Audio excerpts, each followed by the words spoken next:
Jamais, quand c'est la vie elle-même qui s'en va, on a autant parlé de civilisation et de culture. Et il y a un étrange parallélisme entre cet effondrement généralisé de la vie qui est à la base de la démoralisation actuelle et le souci d'une culture qui n'a jamais coïncidé avec la vie et qui est faite pour régenter la vie. Avant d'en revenir à la culture, je considère que le monde a faim et qu'il ne se soucie pas de la culture, et que c'est artificiellement que l'on veut ramener vers la culture des pensées qui ne sont tournées que vers la faim. Le plus urgent ne me paraît pas tant de défendre une culture dont l'existence n'a jamais sauvé un homme du souci de mieux vivre et d'avoir faim, que d'extraire de ce qu'on appelle la culture des idées dont la force vivante est identique à celle de la faim. Nous avons surtout besoin de vivre et de croire à ce qui nous fait vivre et que quelque chose nous fait vivre. Et ce qui sort du dedans mystérieux de nous-mêmes ne doit pas perpétuellement revenir sur nous-mêmes dans un souci grossièrement digestif.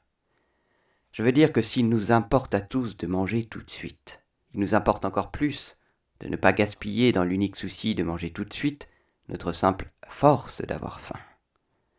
Si le signe de l'époque est la confusion, je vois à la base de cette confusion une rupture entre les choses et les paroles, les idées, les signes qui en sont la représentation.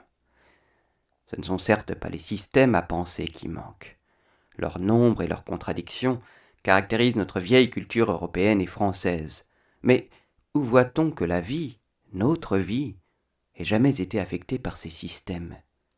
Je ne dirais pas que les systèmes philosophiques soient choses à appliquer directement et tout de suite, mais de deux choses l'une. Ou ces systèmes sont en nous, et nous en sommes imprégnés au point d'en vivre, et alors, qu'importe les livres. Ou nous n'en sommes pas imprégnés, et alors, ils ne méritaient pas de nous faire vivre, et de toute façon, qu'importe leur disparition. Il faut insister sur cette idée de la culture en action, et qui devient en nous comme un nouvel organe, une sorte de souffle second. Et la civilisation, c'est de la culture qu'on applique, et qui régit jusqu'à nos actions les plus subtiles, l'esprit présent dans les choses. Et c'est artificiellement qu'on sépare la civilisation de la culture, et qu'il y a deux mots pour signifier une seule et identique action. On juge un civilisé à la façon dont il se comporte et il pense comme il se comporte. Mais déjà sur le mot de civilisé, il y a confusion. Pour tout le monde, un civilisé cultivé est un homme renseigné sur des systèmes et qui pense en système, en forme, en signes, en représentation.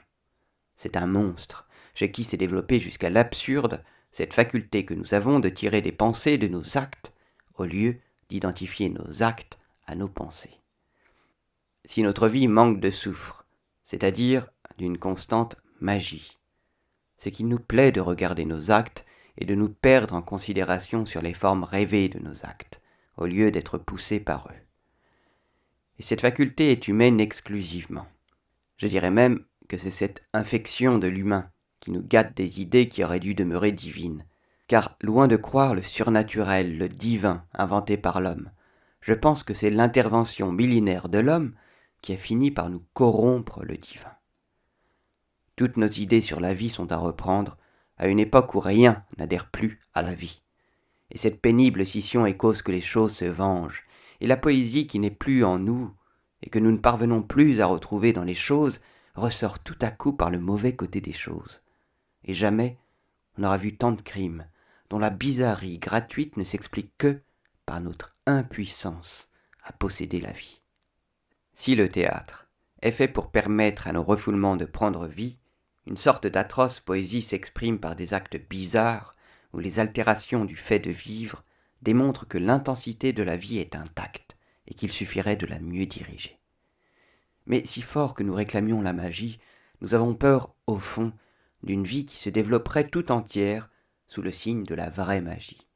C'est ainsi que notre absence enracinée de culture s'étonne de certaines grandioses anomalies et que, par exemple, dans une île sans aucun contact avec la civilisation actuelle, le simple passage d'un navire qui ne contient que des gens bien portants puisse provoquer l'apparition de maladies inconnues dans cette île et qui sont une spécialité de nos pays.